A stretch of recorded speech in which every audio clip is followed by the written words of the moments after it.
आप देख रहे हैं भूतिया विला। दोस्तों, अगर आप चैनल पर नए हैं तो चैनल को सब्सक्राइब जरूर कर लें और साथ ही वीडियो को लाइक करके नीचे कमेंट बॉक्स में अपनी राय जरूर दें ताकि हम आपके लिए ऐसी ही भूतिया घटना और ला सके।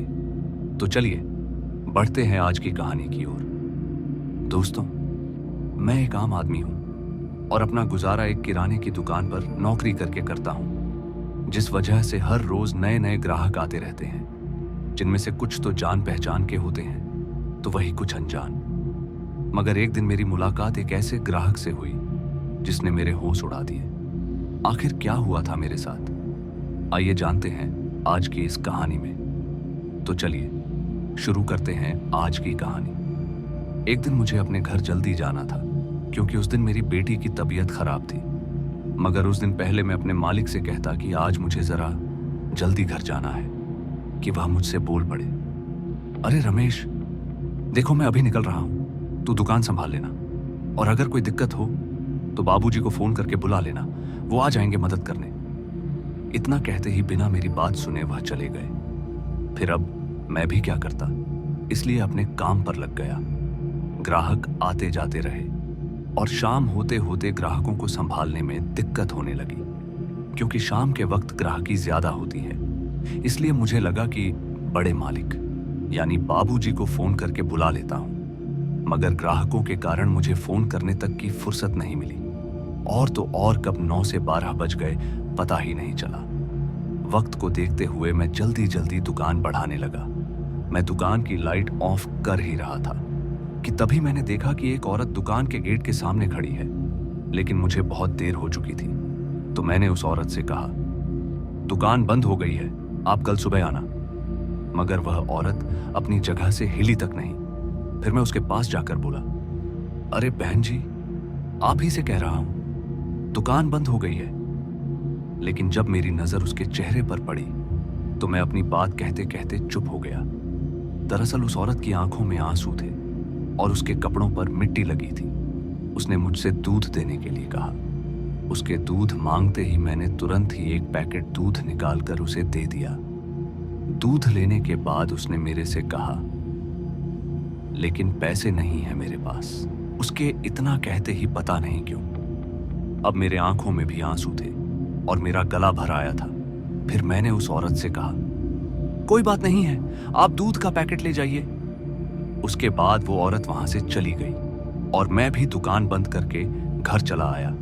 जब तक मैं घर पहुंचा तो पाया कि मेरी बेटी की तबीयत अब और भी खराब हो गई है। दरअसल काम के चलते मैं अपनी बच्ची को डॉक्टर को नहीं दिखा पाया और अब इतनी रात गए मैं अपनी बच्ची को लेकर कहां जाऊं, यह मेरे समझ में नहीं आ रहा था। खैर, मैं विवश होकर सारी रात अपनी बेटी के पास बैठा रहा और हल्का गिला कपड़ा करके उसके सर पर बदलता रहा। फिर सुबह होते ही मेरी बच्ची की तबीयत बिल्कुल ठीक हो गई, जिससे मुझे बहुत राहत मिली। मगर तभी मेरे मालिक का फोन आया। उन्होंने फोन पर मुझे बताया कि वो अगले 2-3 दिन तक दुकान पर नहीं आ पाएंगे, जिस वजह से मुझे ही अकेले दुकान खोलनी होगी। और मुझे भी अब कोई परेशानी नहीं थी क्योंकि मेरी बच्ची ठीक जो हो गई थी। रोज की तरह मैं दुकान पर पहुंचा और अपने काम पर लग गया। बीच बीच में बाबूजी फोन करके पूछ लेते कि अरे रमेश, सब ठीक तो चल रहा है ना, मेरी जरूरत तो नहीं है, अगर जरूरत हो तो बता देना। मेरे लिए उनका इतना कहना ही काफी था। जब देर रात में दुकान बढ़ा रहा था तो एकदम से मेरी आंखों में आंसू आ गए और मेरा मन भर आया। और तभी मैंने देखा कि वही औरत दुकान के गेट पर खड़ी है। इस बार मैं बिना उसके कुछ कहे ही दूध का पैकेट निकाल कर ले आया और उस औरत को दे दिया। वह औरत अपने आंसू पोंछते हुए मुस्कुराई और वहां से चली गई। फिर मैं घर लौटते वक्त उसी औरत के बारे में सोचता रहा कि आखिर वह है कौन और उसे रोता देख भला मैं क्यों रोने लगता हूं। घर पहुंचने के बाद हाथ मुंह धोकर फिर खाना खाकर जब मैं बिस्तर पर लेटा तब भी मैं उसी औरत के बारे में सोचे जा रहा था। मगर सोचते सोचते कब मेरी आंख लग गई मुझे पता ही नहीं चला। अगले दिन मैं दुकान पर काम करते हुए सिर्फ रात होने का इंतजार कर रहा था।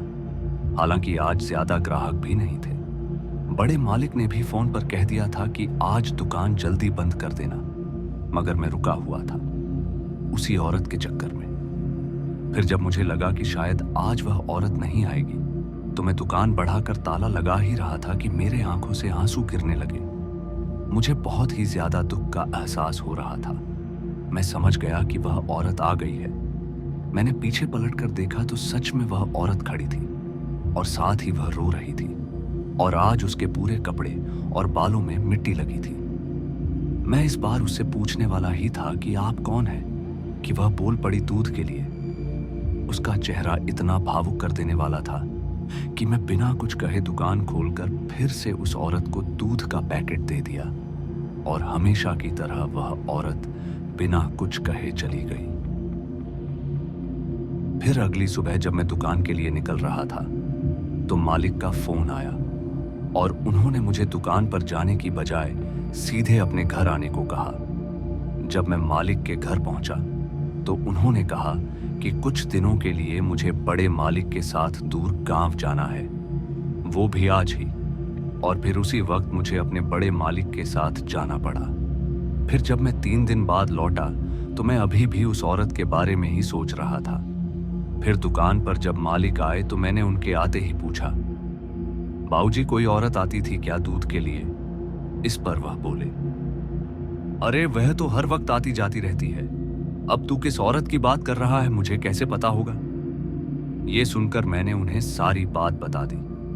पहले तो मालिक को मेरी बातों पर विश्वास नहीं हुआ, और फिर वह बोले, क्या पता आती होगी, मगर मैं तो दुकान जल्दी ही बढ़ाकर चला जाता था। इसी बीच ग्राहक भी आ गए और मैं काम पर लग गया। रात होते ही मालिक ने मुझे दुकान बढ़ाने को कहा, तो मैंने उनसे कहा कि आप जाइए, मैं बाद में जाऊंगा। मेरे इतना कहते ही मालिक भी समझ गए कि मैं उस औरत की राह देख रहा हूं। खैर मालिक मेरे को यह बोलकर चले गए कि ध्यान से अपना ख्याल रखना। रात काफी हो चुकी थी, मगर वह औरत नहीं आई, और थक हार कर मैं भी दुकान बढ़ाकर घर चला आया। अगली सुबह मुझे मालिक का फोन आया और उन्होंने मुझे जल्द से जल्द दुकान पर आने को कहा। मैं तुरंत ही तैयार होकर दुकान पहुंचा, जहां मैंने देखा कि मालिक की भी आंखों में आंसू है, और साथ ही उनका चेहरा उतरा हुआ है। इससे पहले मैं उनसे कुछ बोलता कि उन्होंने कंप्यूटर की ओर इशारा करते हुए मुझे कुछ देखने को कहा। दरअसल वह हमारे सीसीटीवी की रिकॉर्डिंग की फुटेज चेक कर रहे थे, और उस फुटेज में वह औरत भी नजर आई। वह मेरे जाने के बाद भी उसी वक्त आती थी, मगर दुकान बंद होने के कारण वह वापस लौट जाती, और मेरी आंखें तब भर आई जब वो चौथे दिन आई थी। मगर इस बार उसके हाथों में एक छोटा बच्चा था जो बिल्कुल भी हिल नहीं रहा था, मानो वो बच्चा मर गया हो। वह औरत उस बच्चे को लेकर हमारी दुकान के सामने रोती रही और अचानक ही गायब हो गई। हम लोगों को कुछ समझ नहीं आ रहा था कि आखिर वो औरत कौन थी और उसके बच्चे के साथ क्या हुआ था। फिर मैं दुकान बढ़ाकर घर लौट रहा था कि रास्ते में चलते वक्त मेरा मन एकदम से उदास हो गया और मेरी आंखें भर आई। फिर मैं उसी वक्त रुका और पीछे पलटकर देखा तो वही औरत पीछे खड़ी थी जो बहुत ही उदास थी और मेरी ओर देखे जा रही थी। फिर वह औरत रोते हुए मुझे बोली, मेरी बच्ची मर गई। यह सुनते ही मुझे भी एक सदमा सा लगा। फिर आगे पूछने पर उसने बताया कि वह मुझसे दूध लेकर अपने बच्चे को पिलाती थी, मगर जब मैं लगभग 3 दिनों के लिए दुकान पर नहीं था तब उसे दूध नहीं मिला। उसने दूसरे कई लोगों से भी मदद मांगी, मगर उसे कोई मदद नहीं मिली। वो रोज मेरी दुकान पर इसी उम्मीद में आती थी कि उसे आज दूध मिल जाएगा, और तभी उस औरत ने ऐसी बात कही कि मैं हैरान हो गया।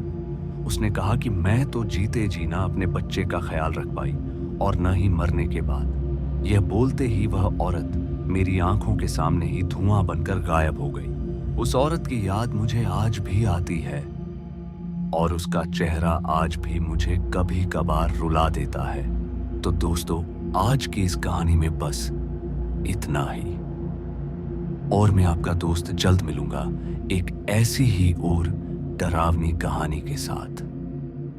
धन्यवाद।